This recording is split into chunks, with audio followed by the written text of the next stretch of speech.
Nityanam, hi, this is Ma Nitya Ovyananda. Today I wanted to speak again about the Sanyasi series.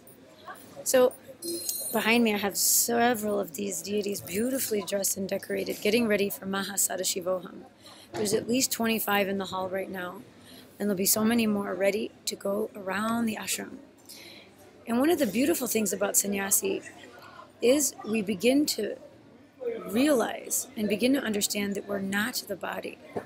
But the reason we worship deities and we have deities, not only are they energized and given prana pratishta, but the life energy from the guru, the masters, the avatars.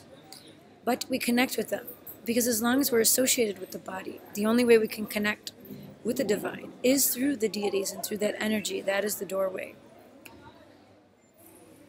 But once we begin to realize that we are not the body, or I should say we're not only the body, it is a big relief because we will understand how the death of this body that we're living in is not going to destroy us. So basically, it's not the climax of your life at all, but only an interval in your life. So what a relief. This is the problem, though, with certain religions that say that you only have one life. Only one life. How depressing is that? And how scary is that? Because that understanding is not there. To me, it's such a depressing thing to think that you only have one life, one chance, one this, one that. So then you end up living kind of recklessly also because you're not valuing your life. It's one thing to understand that you have many lifetimes to, let's say, achieve enlightenment. That's how some people feel. That this life, they'll just go on and they'll make money or they'll have a career or anything like that. And whatever they gather, though, in this life will come in the next life. So if you gather wealth and you acquire wealth in a positive way, so not cheating anyone or harming anyone, you'll actually carry that into your next birth. So at that time, you will end up finding yourself also accumulating wealth and doing it in an honest manner.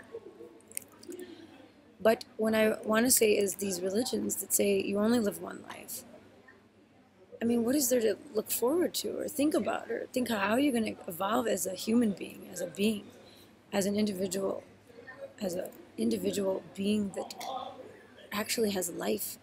So basically they think that this is just the body and once it dies, that's all. I mean, to me, it's really depressing. Anyhow, I know that it's not true. I know we're not just this body because I've had glimpses of other things and other experiences. And inside myself, I've connected with something. Something that's very difficult to explain. But it's not just the mind going. It's beyond the mind itself. A silence.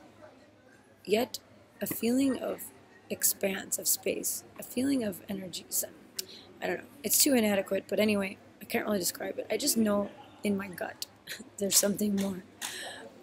And all the scriptures talk about it. All the great masters talk about it. They're not just making this up, you know. So many tens of thousands of years these incidences have been recorded. And when you take sannyas, you're basically understanding that you don't need anything outside of you to be satisfied. You don't need any stimulation. You don't need any attention. You don't need any other being or any other human being, other person to make you happy or to somehow satisfy you or to give you any kind of external pleasure. All the pleasures are inside of us. They're inside of us in the form of the divine energy in which we connect with.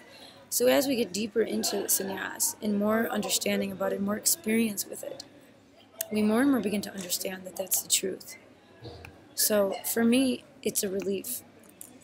It's a relief to have that understanding, that you don't just go and die, that you do have more time, more lives to understand this.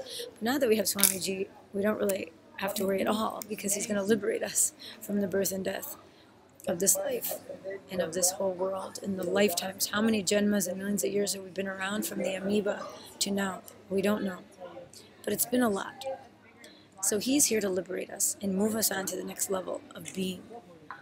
So I have nothing to worry about. It's a beautiful thing. So when you're a sannyasi, you really start to cognize these things and have a deeper understanding about life. And you come out of that Maya matrix. It's such a blessing. So I hope you can come and spend some time with Swamiji and also get a glimpse of that. And then you can make the decision to live that as your life. Live it as your lifestyle. So go to innerawakening.org and sign up for the next Inner Awakening. And come and meet the avatar for yourself. And you can come and talk to me and all the other sannyasis and brahmacharyas here. And hear about everybody's stories. So many amazing stories that you would definitely be inspired. Thanks again for watching. Nityananda.